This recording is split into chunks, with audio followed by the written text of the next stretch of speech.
Je pensais connaître l'histoire de l'automobile française sur le bout des doigts, jusqu'au jour où je suis tombé sur une archive, puis une autre, et j'ai réalisé qu'un pan entier de cette histoire m'avait échappé. Des modèles que même les passionnés les plus aguerris n'ont jamais vus sur route. Alors, je me suis lancé un défi. Retrouver les 20 voitures françaises les plus rares. Attention, certaines n'ont été produites qu'à 3 exemplaires. Avant d'entrer dans ce classement, pensez à vous abonner et à liker la vidéo. C'est parti avec le numéro 20. Numéro 20, Monica 560, 1973. Si vous avez un jour croisé la Monica 560, vous vous êtes peut-être demandé pourquoi une Aston Martin portait une plaque française. Et pour cause, cette GT de 5,6 litres, conçue par Jean Tastevin, ambitionnait de rivaliser avec Rolls-Royce et Jaguar. Châssis multitubulaire, cuir Connolly, phare escamotable et un V8 Chrysler de 285 chevaux choisi faute de moteur européen suffisamment fiable. Seulement 28 exemplaires ont vu le jour à Balbigny. Le projet a souffert d'un trop-plein d'intermédiaires, de revirements, d'un manque d'enracinement. Et pourtant, quelle allure! Un vestige rare d'un luxe automobile que la France ne fabrique plus aujourd'hui. Numéro 19, Talbot Lago T26 GS 1946. Quand on parle d'aristocratie automobile française, la T26 Grand Sport arrive en tête. Moteur 6 cylindres de 4482 cm3, 170 chevaux réels, boîte Wilson présélective et 170 km/h de pointe dès 1946. 26 chevaux fiscaux, 3,12 m d'empattement et plus de 2 tonnes en version carrossée sur mesure. Le châssis servira même en compétition aux 24 heures du Mans.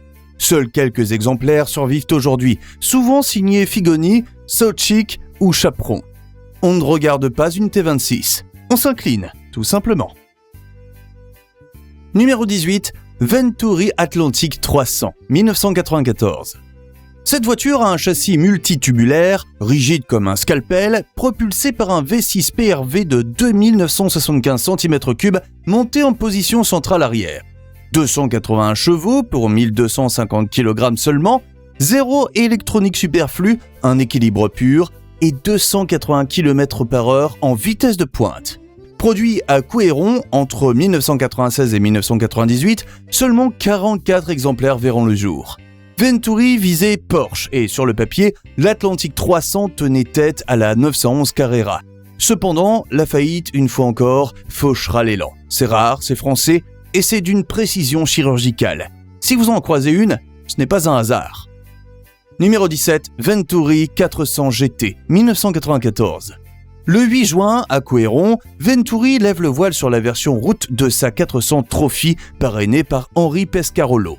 Sous le capot, un V6 PRV biturbo de 2975 cm3, 408 chevaux, 520 nanomètres de couple pour à peine 1020 kg. Un 300 km/h en pointe, 0 à 100 km/h en 4 secondes 1. Homologuée à force de compromis subtils, cette voiture reste une bête de piste. Frein carbone, châssis acéré, position de conduite millimétrée. Seulement 15 exemplaires produits, dont 3 en série 2. La plus radicale des Venturi, et peut-être la plus injustement oubliée. Numéro 16, Renault Alpine A310 V6, 1976.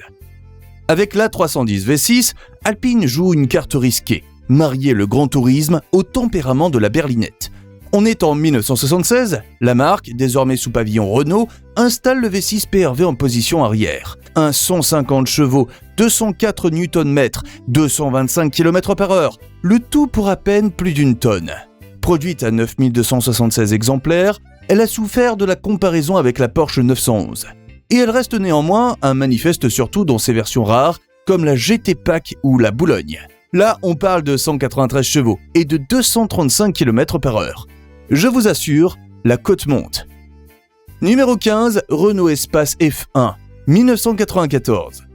En 1994, pour les 10 ans de l'espace, Renault, Matra et Williams conçoivent un engin aussi délirant qu'unique, l'Espace F1. Sous sa carrosserie en fibre de carbone, on trouve un V10 3,5 litres atmosphérique issu de la Williams FW15C de Formule 1. 750 chevaux, 310 km/h en pointe, 0 à 100 en 2 secondes 8 et 4 places juste pour le symbole. 2 exemplaires seulement, dont un roulant, capable de passer de 300 à 70 km/h en 80 mètres grâce à ses freins carbone. Un prototype pur, irréel, mais fonctionnel, qu'on a vu tourner au Paul Ricard avec Alain Prost au volant. Pour moi, c'est clairement le plus incroyable clin d'œil que l'industrie française ait jamais lancé à la Formule 1. Numéro 14, Renault 5 Turbo, 1980. Produite entre 1980 et 1985, cette Renault 5 à moteur central arrière n'avait plus rien d'une voiture de grande série. Seulement 4857 exemplaires ont vu le jour et 1690 pour la Turbo 1, 3167 pour la Turbo 2. Et si vous avez déjà vu passer une version Maxi 5, sachez qu'il n'en existe que 20, toutes aux spécifications usine. Moteur clé en fonte turbo de 1397 à 1430 cm3, injection mécanique Bosch, 160 à 200 chevaux pour 970 kg, 210 km/h en pointe et un 0 à 100 en 6 secondes 4. Un missile homologué, un châssis monocoque modifié chez Heulier et une vraie voiture de rallye. Vendue au public.